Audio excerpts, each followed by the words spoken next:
I'm Teisha Bader with Shalom TV's News Update. IDF Corporal Netanel Yahalomi, the 20-year-old Israeli soldier who was killed Friday afternoon in a terror attack on the Israel-Egypt border, will be laid to rest Saturday night at the military cemetery in Modi'in. As you may have seen on IBA News, Yahalomi was killed and another soldier moderately wounded when terrorists in the Sinai Peninsula opened fire on an IDF patrol. An initial military investigation has revealed that the terrorists took advantage of the arrival of 15 African infiltrators in the area and the fact that several IDF soldiers had left their post to offer them water.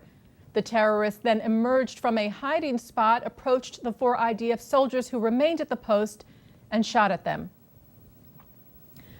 Israel's Defense Minister Ehud Barak, who is in the U.S. to attend the Clinton Global Initiative and the upcoming United Nations General Assembly, met with former White House Chief of Staff, Chicago Mayor Rahm Emanuel on Thursday.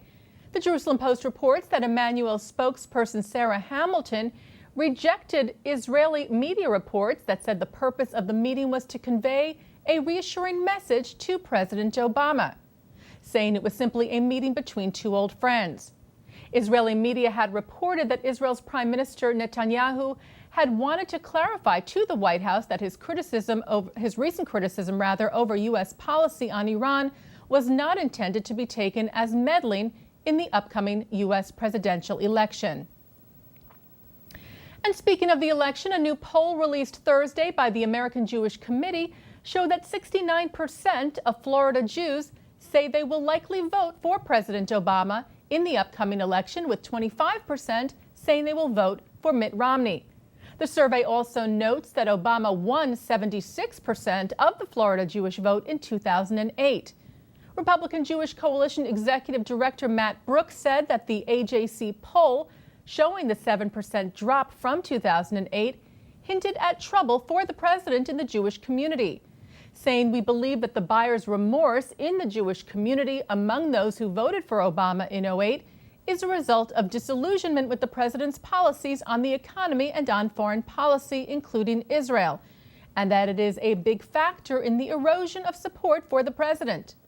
The National Jewish Democratic Council also released a statement on the AJC poll results and pointed to 5% of those surveyed as being undecided. Among those, 0% had indicated that they leaned toward Romney. The NJDC said that when the undecided voters are factored out, Obama leads Romney 73% to 26%. The NJDC also said that the comparison of the AJC data to the Florida exit poll from 2008 was equivalent to comparing apples and oranges, since the polls were conducted at different times in the calendar and because there are generally no undecided voters on Election Day.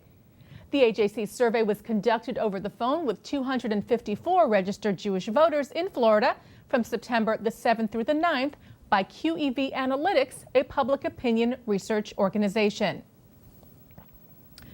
Democratic Senator Kirsten Gillibrand and Republican Senator Kelly Ayotte introduced a resolution in the U.S. Senate on Thursday calling on the United Nations to sanction and charge Iranian leaders for violating the UN Charter with reprehensible statements and policies aimed at the destruction of the State of Israel. Among other measures, the resolution calls for Iran's President Mahmoud Ahmadinejad and Iran's Supreme Leader Ayatollah Ali Khamenei to face charges at the International Criminal Court. The non-binding resolution comes ahead of Ahmadinejad's visit to New York, when he's set to address the United Nations on Wednesday. Former Canadian Justice Minister Irwin Cotler shared the sentiment, saying that Ahmadinejad belongs in the docket of the accused rather than at the podium of the UN. Cotler made his statements in letters addressed to both UN Secretary General Ban Ki-moon and U.S. Secretary of State Hillary Rodham Clinton, asking them to exercise their authority to prevent Ahmadinejad from addressing the UN. "Let there be no mistake about it," Cotler wrote, "a person who pursues the most destructive of weaponry in violation of UN Security Council resolutions, who incites to genocide, who is complicit in crimes against humanity, who is engaged in a massive repression of the human rights of his own citizens, who assaults the basic tenets of the UN Charter, such a person should be the object of an indictment by this international body rather than the beneficiary of its respected podium.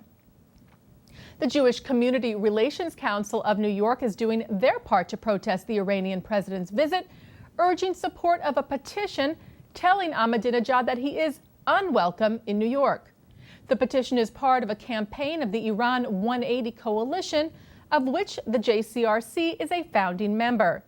Iran 180 is a movement of people and organizations who have come together to demand a 180 by the Iranian government on their pursuit of nuclear weapons.